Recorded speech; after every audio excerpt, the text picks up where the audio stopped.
You're being gross and really creepy. I'm not being creepy. No, you're being so creepy. Loser! You're a loser! Are you feeling sorry for yourself? Well, you should be, because you are dirt!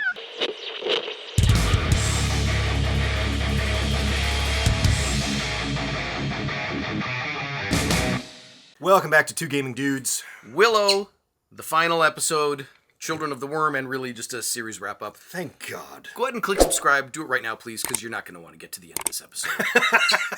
Just like We I barely want to get to the end of it. I could barely get to the end of this episode. Elora and Kit get down there and they meet the Crone. Right. Finally, the head villain of this series.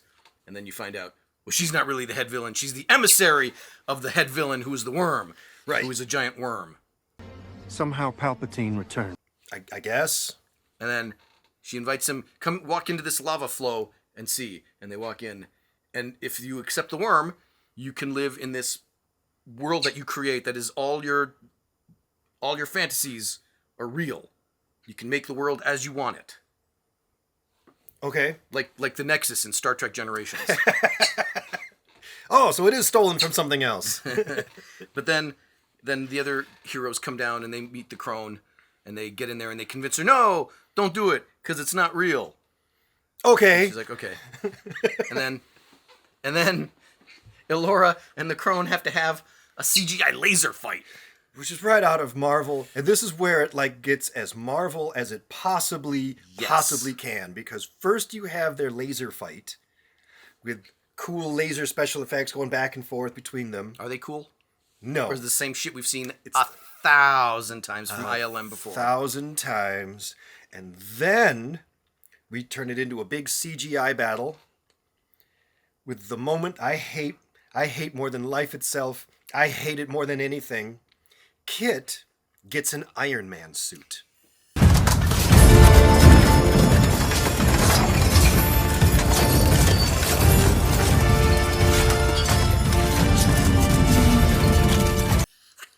I shit you not, she gets an Iron Man suit. It makes the same sound as the Iron Man. Like, It's the same fractal program that they use. It's yeah, so Iron Man 2, actually, when he pulls it from the suitcase, it's like the same sounds and the same motions where it's like going over her, and she ends up with skin-tight chainmail, which I've been told would be very uncomfortable, and you probably shouldn't wear skin-tight chainmail. And then Graydon is killed during this fight. And then as she finally beats the Crone, then you learn, I'm not the real emissary of the Wyrm. Arik is. Somehow Palpatine returned. Ha ha! And now she has to fight Arik. And, for a moment, I thought, oh my God. She beats him and she's about to kill him. Right. And gives the line, everybody has to sacrifice something for the greater good. I'm like, oh my God. After all this, they're going to make a brave, creative choice and kill Arik. She's going to have to kill him. Kill what she loves the most. Holy shit, are they actually going to... Wait! You suck! No, they're not. Never mind. Of course not. She reminds him when we were little kids and we had fun. So you should be a good guy again. He's like, yeah, you're right. Yeah, okay, I'm a good guy now. That was easy. Yay.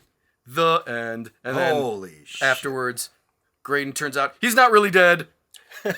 Surprise, because no one dies in these shows. He's back with the Wyrm, and the Wyrm is like, okay, you will be my emissary now. And then the heroes are walking away. And then the book closes, and this scared me worse than anything. Because did you see, the book was labeled Volume 1, and right next to the shelf was Volume 2 and Volume 3. Yes, And I was like, I wouldn't bet money on that one, buddy. Oh my God, when I saw that, I remember looking up and seeing Volume 2 and 3, and I actually out loud said, bullshit! It is just the worst thing on TV right now. It is so bad. It's so bad. I'm so glad it's over. And it was such a chore to get through. And I only did it because we needed something to cover until The Last of Us premieres on HBO. Yep. And I barely got through it. I played so much World of Warships. I leveled up like 3 ships during this 8-episode binge here. I remember several times going, this show makes me so angry. Why am I doing this to myself? I hate everything about this show. I hate the music. I hate the dreadful, dreadful music.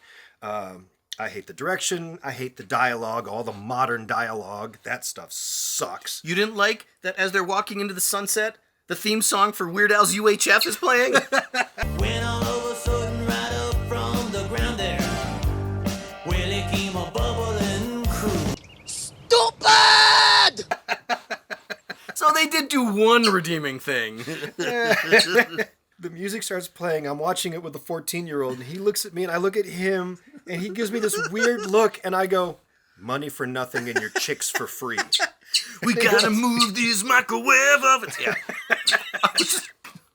At this point, I was convinced they're playing a prank on us. Yeah, this can't be real. I mean, this is obviously a joke. This is like when Joaquin Phoenix was like, oh my God, what if I pretend I'm quitting acting and I say I'm going to become a white rapper and I go full force and I don't let up on the joke for like a year.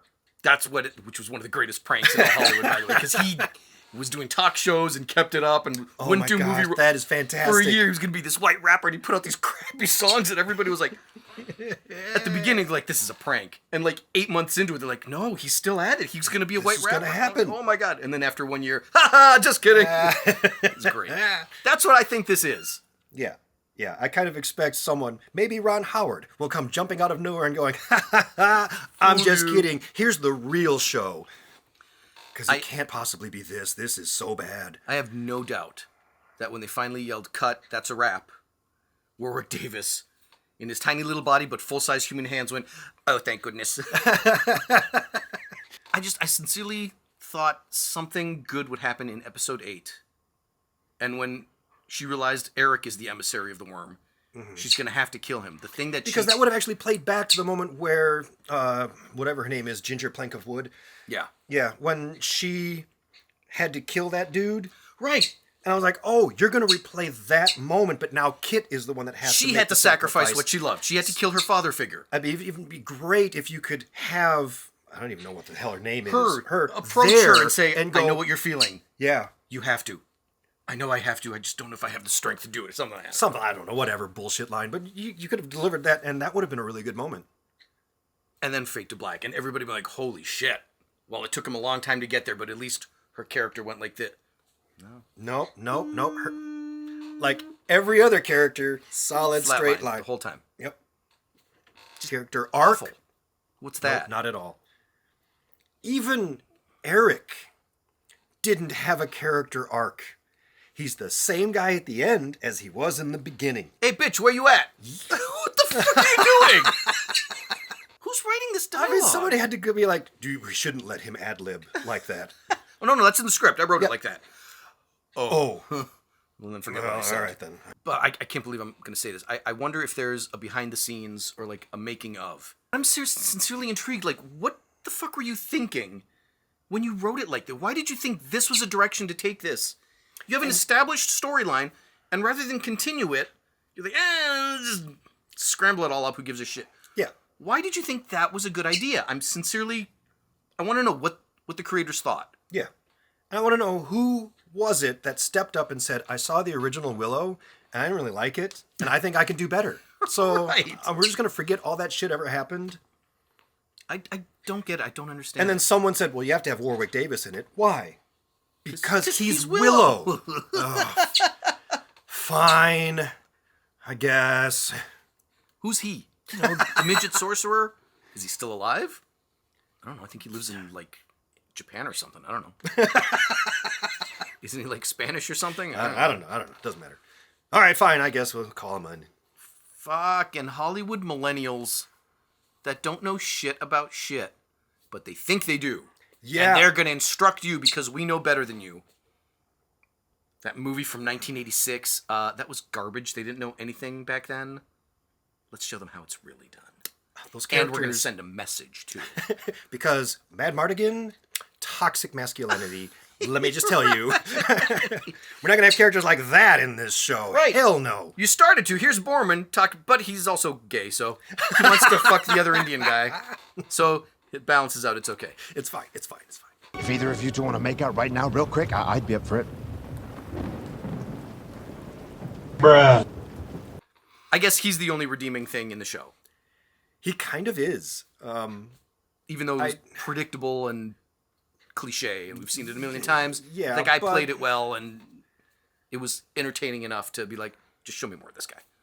So the ending battle is so confusing. I didn't know what was going on. Like, the three, whatever they were, they like showed up, like teleported in, and then what? They left? I don't know if they left or Like they were there, And and they they were were gone. fighting, and then they weren't there anymore. And then Borman was like, all right, I'm going to go fight them on my own, I guess. And then he goes through a door, and the door closes. You don't see him again, and then he just shows up at the end going, whew, I want my mommy, or something stupid like Yeah. that. And you're like, what the fuck just happened? All right, boys, who brought butter? That was his line. That was his line. Like, I had to turn on the closed captioning to be like, is Did that he just say, his where's the dialogue? butter? All right, Yeah? boys, who brought butter? What the I have no idea. I wish they would have... we're turning to stone. Let them turn to stone and be dead. Let them have their heroic sacrifice. And let the goddamn show be over. Why do you then have to... Oh, never mind. That's too intense for viewers. They won't understand that. Roll it back. They don't really turn to stone. It comes back. Good guy wins, bad guy loses. Big friggin' surprise. It's fine. No, we said he's the emissary and you have to sacrifice something you love. Even though she did it 4 episodes back. That's too much. We're not going to do it. Why? Why are they afraid to goddamn The whole turning... make a fucking choice and go with it? the whole turning to stone thing and coming back, I feel like it was pushed in because they had to have some reason for Willow to be there. Oh. So Willow shows so, up, yeah. does the one trick where he's like, no, you're not all stone. Now you're fine. I'm going to go now. Bye. And then he leaves. And then he comes back at the end because And he my goes back- place is by your side. No, it's not. Where were you for the past half hour when we were getting our asses kicked? Up there, top of the waterfall. Okay. Great. Thanks, man. It's just garbage. From top to bottom, this was total, absolute, steaming, stinking shit. And it's really painful because I was honestly excited for this show. And it was just pure disappointment episode after episode. It just kept getting worse and worse And worse. and worse. And then it ended on a note that I said, did she just turn into Iron Man?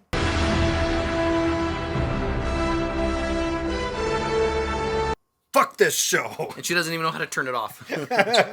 I'm assuming it's take out the little power supply, the glowy thing. Yeah, the arc Fuck. reactor. Yeah, you just take out the arc reactor. Yeah, and I'm sure it then goes the suit- and yeah, folds into a little transforms and- bucket or something. I don't know. Yep. Then she can hold it right here, and she just has to press it, and then it nano machines. Fuck this fucking show. There couldn't possibly be a second season. Could I there? can't imagine there is. There were people who said that you kind of have to take the show as it is and not look at it as, or not compare it to the original. Willow? Yeah. Just saying that to Willow. Fine. Which I'm happy to do that. Well, even that on its own is hard to do when you've called it Willow and have come right out and like, no, this is a sequel to that movie you loved. So it's really hard not to make the comparison. But even if we don't, if we even pretend, all right, it's its own standalone thing and pretend Warwick that Davis it's- happens to be playing this the wizard- sorcerer again. Okay. Yeah, and then we're watching it going, oh my gosh, he just loves playing wizards, I guess. That's all I cast him as anymore. So just as that, It's is still shit. Still shit. There's nothing good about it. No. Oh, I hate I don't know. it so just, much. schools just don't teach proper writing anymore. I guess that's it. Or is it just the creativity has been sucked out by corporate? Something is causing all the scriptwriters in Hollywood to suck. Yeah. And it's happened in the last generation. So something and fucking happened. Something is different. Yeah, over the past, I mean, very, very recently, like over the past 10, 12 years, and it's getting worse every year. I mean, who do you have now? Tarantino, M. Night Shyamalan, who's the guy from Texas? Wes Anderson. That's it, you're running out. That's all I everybody else is doing superhero movies and reboots. Shitty reboots to fit whatever narrative they want. I'm fucking sick of it. I'm not going to see Ant-Man. I'm not. I'll watch it on the internet for free, but I'm not doing it. I don't blame you. I already know what the movie is. Well, the the fall and decline of Marvel, we might get into that in another episode Yeah, because okay. let me tell you, it's so much worse than I thought. And this is we are looking at the fall of Marvel. Good. Maybe it needs to come down. It does. It does need to come down. It needs to come down and sit for 20 years, and then they think about what you just did, and then come back. I'm not going to say Willow was unwatchable, because I was able to get through it, but I had to force myself. Unwatchable, Miss Marvel set the standard for me. as, for something as as unwatchable, unwatchable. where you just cannot finish it. You just have to stop Yeah. and walk away. And we talked about this, like, during an episode, like, I know that we have a whole playlist planned, but I'm not going to be able to do it. That, for me, is unwatchable. I guess I could get through Velma, but I'm not going to. I could, so it's technically not unwatchable. Right? I would watch it just so I could mind those Mindy Kaling jokes, those funny insults, and those moments where she jumps on the couch and the cat is like, ah, fuck off! Silly moments like that maybe there's 4 or 5 in an episode. But Sure. I'm not going to watch it. No. And honestly, if Willow comes back for another season, Oh, God. I don't think I can. Aren't we going to feel obligated? A part of me is going to feel obligated, but if it is the same shit we've already seen, if it's just more of season 1, Yeah. then I don't think I can do it. I don't think I can butcher my memory of Willow more than what's already happened. And it's just not a good show. All they could do with it. You've done the origin. They're a group now. Right? They're a D&D group. Yeah. All they can do is find Mad Mardigan. That's the only quest remaining. Or you introduce another fucking fake villain that you just pulled out of your ass. Somehow Palpatine returned. Well, they did. They introduced the worms. Yeah. You can do that again? I guess. Just still a worm. Turns out the worm is not the ultimate evil. There's a superior worm. It's the Lord of Elephant Excrement who lives on the moon, and the worm was his emissary, and that's the one you really have to do. That is one big pile of shit. At some point, some elephant excrement had to be said for the first time. And I'm betting some English explorer in the 1700s, the English are trudging through dark Africa, and they're exploring these, and one of them sees the pile and goes, "Elephant excrement!" And that was the first time that phrase was ever spoken. It's just mountain of shit. And I have to imagine everyone with him laughed just like we do right now. Elephant excrement. Is that what you just said? Jolly good, Sir William. Oh my god. One for the books.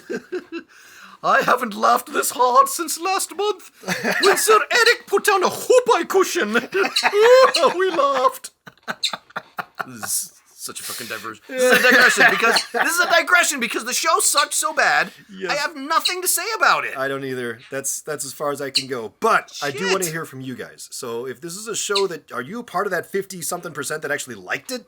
Because if you are, statistically, so I would love to see your comments down below. So let us know why you liked this show. and if so, do you know the original film, or are you Yeah. coming at it blind? I would love to know that. Definitely let us know if you saw the original. How the fuck kinda do you comparison, like, reconcile that with how? yourself? How can you live with yourself? My God. You are a bad person. Don't forget to subscribe and all that shit. All that shit. All right. We'll see you another. Deuces, motherfuckers. Later.